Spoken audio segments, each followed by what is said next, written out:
Heureuse de vous retrouver pour vous informer. Mesdames et messieurs, bonsoir et bienvenue dans cette grande édition du journal de 19 h sur Mondico Télévision. À la une de l'actualité, l'armée congolaise et ses alliés, les Ouazalendo, ont repris le mardi 7 janvier 2025 le contrôle de l'agglomération de Ngungu dans le groupement Oufamundu 1, territoire de Massissi, au nord Kivu. Cette reprise est intervenue à l'issue des combats qui les ont opposés toute la journée aux rebelles du 1-23 qui occupaient la zone depuis environ un an. Suivez.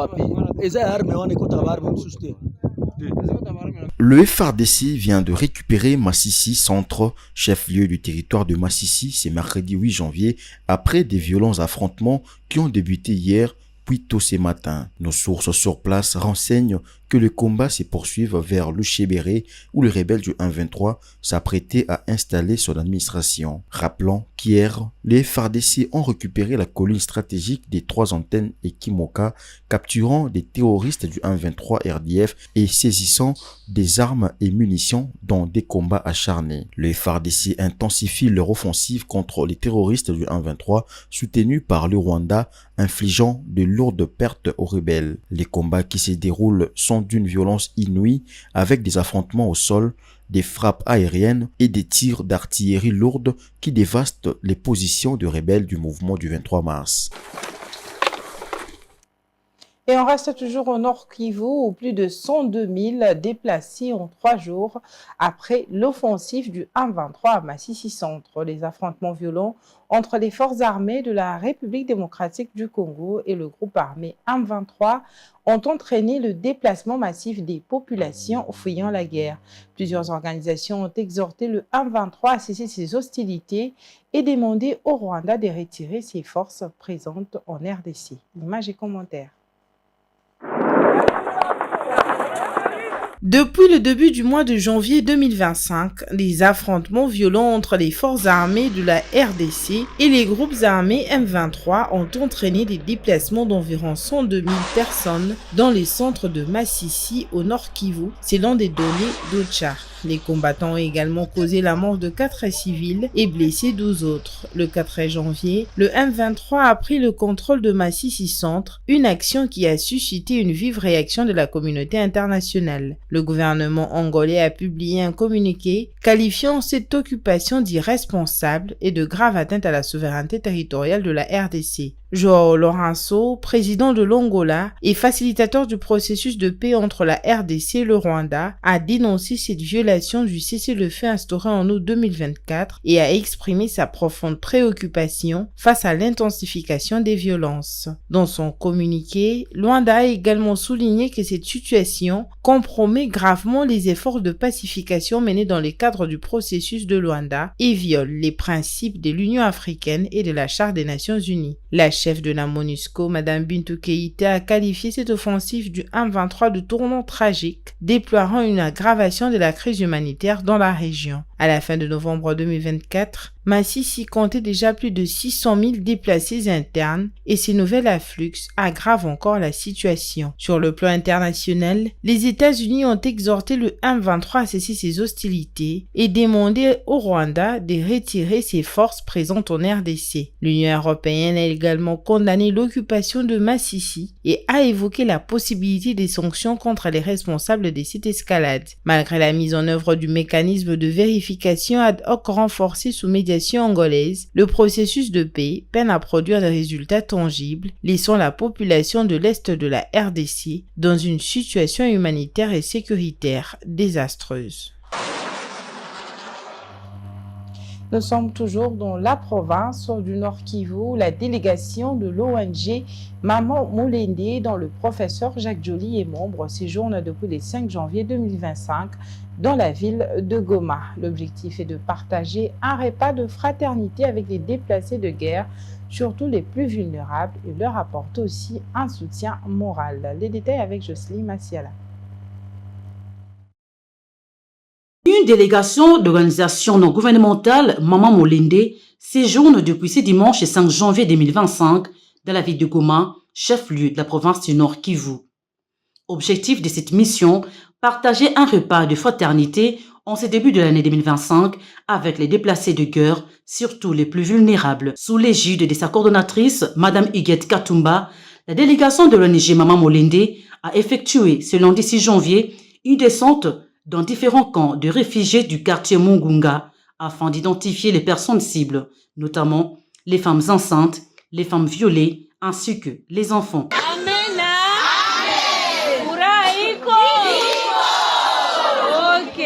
Le camp Lushagala était le premier à être visité. Sur place, Mme Huguette Katumba, avec à sa suite les membres de l'ONG et les délégués du rapporteur de l'Assemblée nationale, Jacques Joly et Sengue Kelly, a échangé avec les victimes tout en leur transmettant un message d'espoir. Certains réfugiés ayant quitté leur territoire et tout abandonné pour fuir la guerre ont saisi cette opportunité pour exprimer leur désarroi par rapport aux mauvaises conditions de vie. Nous disons chaque fois que là où il y a la souffrance, il n'y a pas la paix. Nous demandons aux autorités qu'ils puissent terminer la guerre. Voici comment nous pouvons retourner là chez nous. Ça, le message que je donne. Au camp Rego, où vivent essentiellement les femmes violées qui se sont mises à chanter, à sourire pour exprimer leur joie à l'arrivée des membres de l'ONG Maman Molende.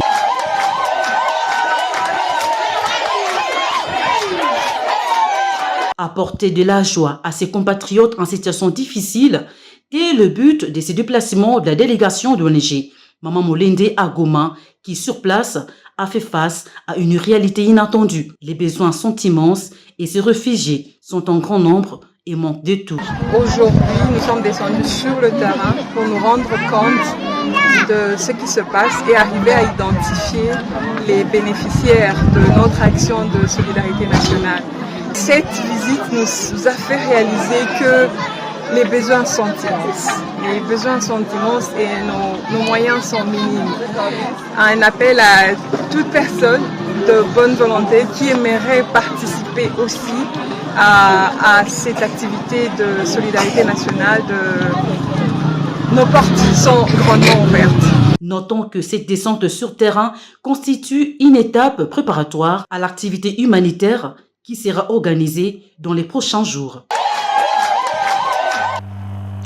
D'une province à une autre, nous sommes à présent au Sud Kivu où les notables du territoire de Mwenga ont lancé un appel aux autorités pour l'implication des entreprises minières dans la réhabilitation de la route nationale numéro 2 dans l'est de la RDC. Ils l'ont fait à cause de l'état de délabrement très avancé de cette route. Ils demandent aux autorités provinciales d'exiger aux entreprises chinoises qui exploitent les minéraux dans la zone de s'investir également en contrepartie dans la réhabilitation de cette route d'intérêt général. Ceci dès lors que leurs engins utilisent aussi cette route d'intérêt national pour l'exploitation minière. Suivez.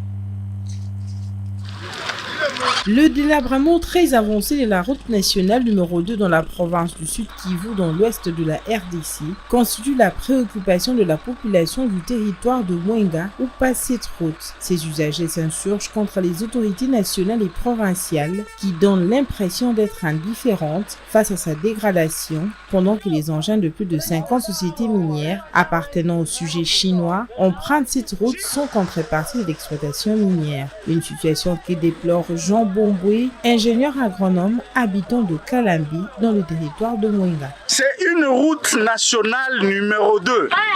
Mais à voir l'état de la route et à voir comment les Chinois sont en train d'exploiter les minéraux ici chez nous, c'est déplorable. On se demande où est l'État congolais. Où est l'État congolais et est-ce que ces Chinois qui viennent exploiter les minéraux n'ont pas contacté l'État congolais pour qu'ils puissent laisser la route nationale numéro 2 comme ça? Les machines sont en train de passer ici, mais rien n'est effectué comme travaux. C'est déplorable. Bien qu'accusés par la population d'être complices avec les exploitants des minéraux dans leur chefferie, les chefs des différents chefferies du territoire de Mwenga émettent le vœu de voir l'État congolais signer des accords avec ces entreprises minières pour la réhabilitation de cette route. C'est ce qu'indique le chef de la chefferie de Basile en territoire de Mwenga, le Mwami Lucien Kalenga.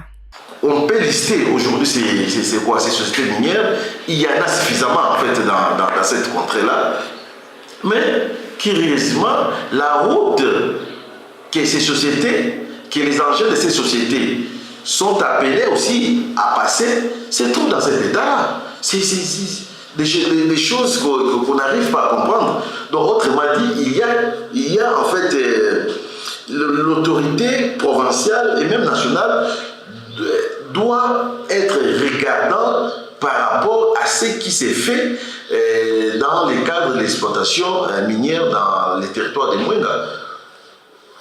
On ne peut pas aujourd'hui vouloir une chose de son contraire. Tout en reconnaissant que la réhabilitation de cette route ne relève pas de sa compétence, le maire de la ville de Kamituga s'en remet aux autorités provinciales et nationales. Bon, nous, tant que la mairie, nous n'avons pas cette qualité-là de construire cette route nationale numéro 2, mais c'est pour le niveau national, c'est pourquoi nous sommes en train de faire. Ce n'est que les rapports au niveau de la province, et la province aussi envoie ça au ministère des infrastructures pour qu'ils puissent quand même nous aider, qu'ils puissent nous venir en aide et sauver cette population qui est en train de souffrir. La problématique du plaidoyer sur la réhabilitation de la RN2 dans la province du Sud Kivu intervient au moment où l'autorité provinciale s'est engagée dans la lutte contre l'exploitation illégale des minerais dans cette province par les exploitants illégaux chinois ou d'autres dont les engins utilisent cette route d'intérêt national. Et retournons à Kinshasa, capitale de la RDC, où le gouvernement provincial, par le biais du ministre des Transports et Mobilité urbaine, a rendu public le mardi 7 janvier 2025 l'arrêté portant sur la nouvelle grille tarifaire pour les transports en commun pour les bus et taxibus sur toute l'étendue de la capitale congolaise. Cet arrêté fixe le montant à payer par les passagers pour tous les déplacements suivant les différents itinéraires. Regardez. Cette mesure du gouvernement Daniel Bumba vise à mettre fin au désordre constaté dans ces secteurs, notamment la fixation de prix des transports selon les vouloirs des chauffeurs et receveurs, mais aussi le phénomène des mi-terrains. Dans cet arrêté, l'on peut noter que du marché de la liberté, Kingasani Pascal, Kingasani Asuka, Amikonga, Bibois, 500 francs congolais, Kinkole commune 1000 francs, Nsele 1500 francs, Maluku 2000 francs, Menkao 2000 francs. À partir du marché central à Kingasani Asuka, 1500 francs congolais, Kimbanseke 1500 francs, Njili Sainte-Thérèse 1000 francs, Massina Petro Congo 1000 francs, Matadi Kibala 2000 francs. Du centre-ville à Inter-Gombe 1000 francs, Rond-Point à Sanef 1000 francs, Bon Marché 1000 francs, Victoire 1500 francs, Massina Petro Congo 2500 francs congolais, Njili Sainte-Thérèse 2500 francs congolais, Kingasani 2500 francs. Pour faire respecter la nouvelle grille tarifaire, les gouverneurs ont pris dans le même arrêté une série de mesures, notamment l'affichage obligatoire à l'intérieur du véhicule des tarifs et des itinéraires en lettres d'au moins 10 cm de hauteur. Le passager ne doit pas payer que le prix fixé par l'arrêté du gouverneur. Interdiction pour le conducteur d'embarquer de personnes dans les coffres. Interdiction formelle pour le conducteur des taxis d'embarquer plus de 4 personnes.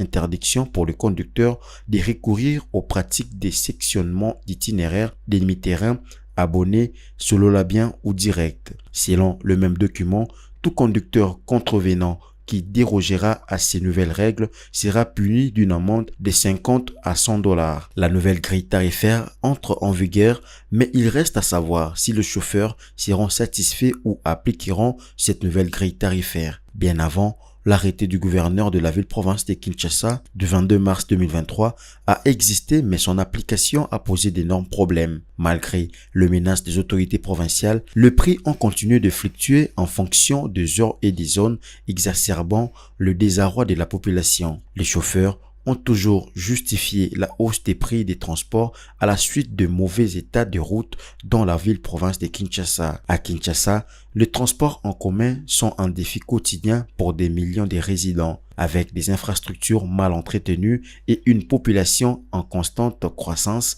les déplacements quotidiens sont souvent longs et éprouvants. À cela s'ajoutent les embouteillages monstres et la hausse injustifiée des tarifs qui pèsent lourdement sur les habitants. À ce stade, une question se pose. Si cette nouvelle grille tarifaire de transport en commun va-t-elle être respectée? Affaire à suivre.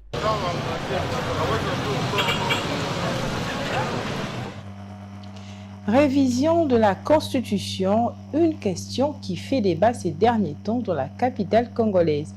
Alors que les débats autour de la révision ou le changement de la Constitution en République démocratique du Congo divisent la classe politique et suscitent des vives réactions des part et d'autres, le bourgmestre de la commune de Kinshasa, Bienvenu Mbalibi Fama, pour sa part, s'aligne derrière le chef de l'État en soutenant ce processus. Il était au micro de Rose Kindela. Oui, nous avons dit que nous soutenons l'initiative prise par le chef de l'État et nous disons oui au changement de la Constitution. Ce n'est pas un secret, nous le disons avec notre cœur. Nous disons oui au changement de la Constitution. La commune de Kinshasa dit oui au changement de la Constitution.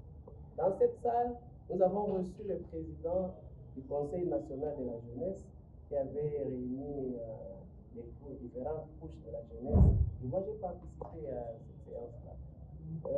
Ces différentes couches étaient représentatives de la population de la commune de Kinshasa. Et la position était claire. Nous disons donc oui au changement de la Constitution pour plusieurs raisons. La première raison, c'est que si nous rentrons sur le plan historique, nous savons que la genèse de cette constitution, c'est les dialogues de Sun City. C'était donc les prix qu'il s'est donné pour mettre un terme à la guerre qu'il s'est livrée. Donc, déjà sur le plan historique, vous avez que constitution qui n'a dialogue. Et la constitution, il y a un belligérant.